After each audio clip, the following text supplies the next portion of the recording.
یہ تو ابراہیم صاحب اللہ تعالیٰ نے شیطان کی طرف سے جو ہے نا اس کا جواب وہ ہمارے تک پہنچا دیا کہ کوئی نہ کہہ کہ اس نے بے بس کر دیا، نہ وہ بے بس کر سکتا ہے۔ ایسی طاقت اللہ نے کسی کو نہیں دی، نہ ابلیس کو دی ہے کہ وہ ہمیں زبردستی گناہ گار بنا دے، نہ اللہ نے نبیوں اور رسولوں کو دی ہے کہ وہ لوگوں کو زبردستی مومن بنا دیں۔ دونوں فریق اپنی بات سنا سکتے ہیں، دعوت دیتے ہیں، سودا بیچتے ہیں۔ فیصلہ انسان کے اپنے ہاتھ میں، یہ خود گاہک ہے، نبیوں کا سودا خرید لے یا اس شیطان کا خرید لے، زبردستی کوئی نہیں۔ اس لیے اللہ فرماتا ہے جب فیصلہ ہو جائے گا نا اور دوسری دوزخ میں جائیں گے یہ پھر اکٹھے ہو جائیں گے، ابلیس کے گرد جمع ہو جائیں گے نا، اس سے کہیں گے تو نے ہمیں یہ کیا، تو نے ہمیں یہ کیا، کہ یار شرم کرو، کیوں مجھے تنگ کرتے ہو۔ وقال الشیطان لما قضی الامر ان اللہ وعدکم وعد الحق ووعدتکم فاخلفتکم، یہ سورہ ابراہیم کا چوتھا رکوع، کہ جب فیصلہ ہو جائے گا تو شیطان کہے گا کہ اللہ نے تم سے وعدہ سچا کیا تھا، اس کا وعدہ تم تک پہنچا، تم نے وہ نہیں مانا، ادھر دھیان نہیں دیا۔ ایک وعدہ میں نے تم سے کیا تو میں تو اپنا وعدہ پورا نہیں کر سکا، میرے پاس کیا تھا دیتا، میں نے تو جھوٹے وعدے تم سے کیے تھے، تمہاری حماقت ہے، تم نے میری مانی۔ وما کان لی علیکم من سلطان الا ان دعوتکم فاستجبتم لی، میرا تم پر کوئی زور نہیں تھا، میں پکڑ کر کے لے گیا، وہ بھی دعائی دے تیرا نبی، میں بھی دیتا، تم نے میری بات سن لی۔ فلا تلومونی ولوموا انفسکم، اب مجھے کوئی برا نہ کہے، جس نے برا کہنا وہ اپنی جان کو روئے، اپنے آپ کو برا کہو۔ دونوں چیزیں بک رہی تھی، تم نے کیوں نہیں نبیوں کی بات مانی، میری مانی تو اپنے آپ کو برا کہو۔ ما انا بمصرخکم وما انتم بمصرخیہ، قرآن پاک نے سب کچھ ہم تک پہنچا دیا جو آگے چل کے بھی، کہ نہ میں تمہاری کوئی مدد کر سکتا ہوں نہ تم میری کوئی مدد کر سکتے۔ یہاں اگر ایک دوسرے جھگڑے نا برا برا کہہ تو فائدہ ہوگا کچھ نہیں، نہ میں اب دوست سے تمہیں چھڑا سکتا ہوں نہ تم مجھے چھڑا سکتے ہو۔ انی کفرت بما اشرکتمونی من قبل، کہ تم بے وقوف اور نادانو جاہلو مجھے جو اللہ کا شریک اس سے پہلے بناتے رہے، شرک کی شریک۔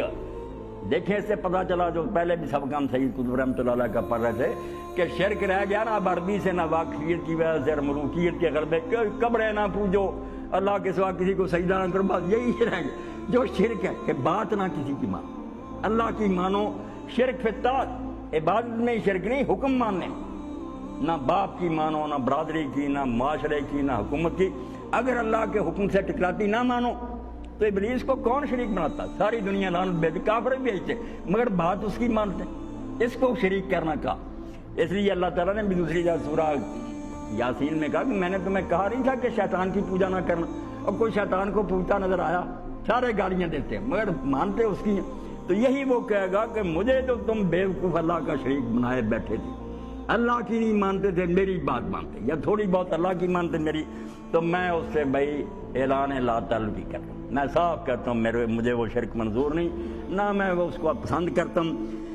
ان الظالمین لهم عذاب علیم، اب اللہ فرماتا ہے کہ جو ظالم ہے اپنا بیڑا غرق کر رہے ہیں وہاں دردناک عذاب بھگتیں۔ شیطان صاحب جان چھڑا لے گا، یہ بھائی ابراہیم اس کی طرف سے جواب ہے کہ میں نے کسی کو پکڑ کر نہیں گناہ کرایا، ترغیب دی ہے کہ یہ کام اچھا کر لو، تمہیں مزیدار نظر آیا، ہمارا بیڑا غرق ہو گیا، اللہ کے رسول پکار سے رہا کہ تباہی کا راستہ، تم نے نہیں سنا۔ تو اللہ نے طاقت نہیں کسی کو دی کہ وہ زبردستی گمراہ کرے۔ اس لیے رسول کریم علیہ السلام سے صحابہ کرام رضوان اللہ علیہ اجمعین کئی مرتبہ کہتے یا رسول اللہ ہم اپنے دلوں میں ایسے خیالات پاتے ہیں وسوسے کہ جل کر کوئلہ ہو جائے نا تو وہ ہمیں زیادہ پسند ہے بنسبت اس کے کہ وہ منہ سے ہم نکالیں، ایسے کفریہ وسوسے اللہ کے بارے میں رسول کے زبان سے نہیں نکالتے۔ تو حضور نے فرمایا یہ بھی شکر ہے اللہ کا کہ اللہ نے ابلیس پر اس کے چیلوں کو صرف وسوسے طاقت، وسوسہ ہی ڈال سکتے ہیں، زبردستی نہیں کر سکتے، بعد میں اس پر عمل کرنا یا منہ سے نکالنا یہ تمہارے بس میں ہے،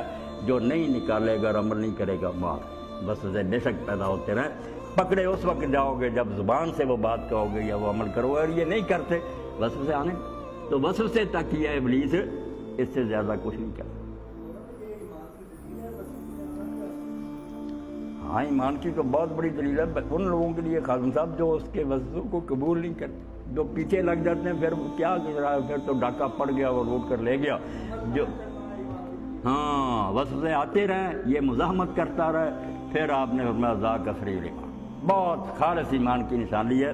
اور حافظ محمد لکھوی رحمۃ اللہ نے یہی مثال دی ہے کہ ڈاکو وہیں جاتا جہاں پتہ ہوتا کہ اس گھر میں کچھ ہے، خالی گھر میں کون جاتا، خام خواہ محنت ضائع نہیں کرتا وہ. ابلیس اور اس کے چیلے بھی حملہ آور وہیں ہوتے ہیں جہاں وہ پاتے ہیں کہ ہے کچھ ابھی ایمان لوٹ لے. تو اگر تو بچا گیا تو اصل تو یہی مار کا.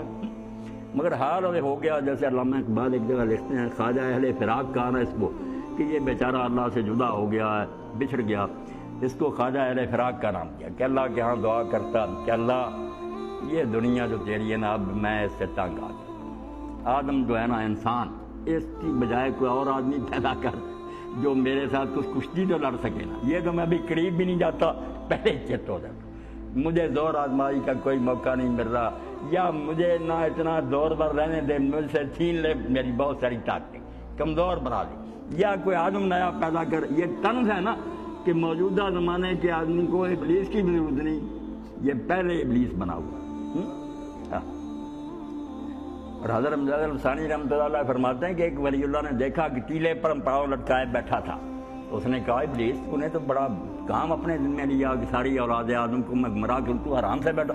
تو اس نے کہا نہیں, جب سے برے عالم پیدا ہو گئے میں فارغ ہو گیا, مجھے کوئی ضرورت نہیں رہی, یہی میرا کام سنبھالے بیٹھے ہیں, ممبروں میں رابوں میں بیٹھے ہیں علماء, یہی کام کر رہے ہیں, مجھے کرنے کی کیا ضرورت, میں صرف انچارج ہوں, کام یہ کر رہے ہیں. تو باقی اس کے چیلے بہت, اللہ نے بہرحال اس کو یہی طاقت دی ہے کہ وہ وسوسہ اندازی کر سکتا, زبردستی نہیں گمراہ کر سکتا.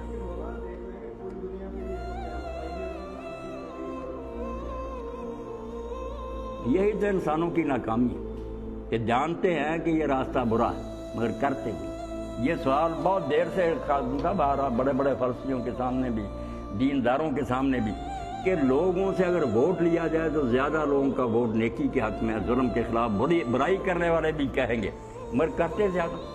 تو اس میں پھر بات جو اللہ تعالیٰ نے بیان فرمائی ہوئی یہی ہے کہ نیکی کو اللہ تعالیٰ نے مشکل بنا دیا, بدی کو آسان بنا دیا. بدی میں وقتی طور پر لذت ہے, آسان ہے, نیکی جو ہے دشوار ہے. یہ ہے پہاڑ کی چڑھائی, فلکتہ مراقبہ, گھاٹی کی چڑھائی ہے, بڑی مشکل, سانس پھولتا. گناہ کیا, کھڈ میں گرنا, آپ ہاتھ ڈھیلے کریں نیچے گر جائیں گے. تو اس کی مثال نیک لوگ یہ بھی دیتے ہیں, ذمہ دارہ کرنے والے لوگ جانتے ہیں کہ اگر کسی کو کہا جائے کہ فلاں کھیت میں پانی پہنچانا, اب اس کے لیے جو ہے نا بہت نگرانی کرنی پڑے, کہیں پانی جو ادھر ادھر نہ ٹوٹ کر چلا جائے, بہت پہرا دینا پڑتا ہے کہ اونچی جگہ ہے وہاں پانی لے جانا, حفاظت کرنی پڑتی. اور اگر کسی بچے کو کہا بس ادھر کو جانے دینا, تم وہاں بس جا کر نا پانی لگاؤ, یہ کیا مشکل, بدی کیا, جو جی چاہے کر آگے ڈھیلی کر دیں, اور لگام ہاتھ میں رکھنا, رکاب میں پاؤں رکھنا کہ نہیں بچ بچا کر وہاں جانا, یہ ہے نیکی. یہ مشکل ہے. اب کئی لوگ یہ بھی پوچھتے ہیں کہ اللہ کو چاہیے تھا نیکی آسان کر دیتا, بدی مشکل کرتا. تو اسلائی صاحب نے بڑی پیاری بات کی, جو یہ کہتے ہیں عقل کے اندھے, انہیں یہ کہنا چاہیے کہ پھر یہ اعلان ہوتا ہے کہ جو میدان جنگ سے بھاگ جائے گا نا سپاہی, اس کو تمغہ ضرورت ملے گا, اور جو کھڑا رہے گا وہاں اس کو سزا ہوگی. جو بچہ وظیفہ لیتا ہے بہت پڑھ کے, اس کو سزا ہوگی, اور جو فیل ہو جائے گا اس کو انعام دیں گے. کہتے کہ کرتا ہے. اور سوچو یہ ایک فطری بات ہے کہ جو اعلیٰ کام ہوگا وہ مشکل ضرور ہوگا, اس کے بغیر وہ اعلیٰ ہوتا ہی نہیں. آسان کام کو اعلیٰ کون کہتا, یا جوں سوچتے ہیں. دین حکمت پر بالکل دین حکیم ہے.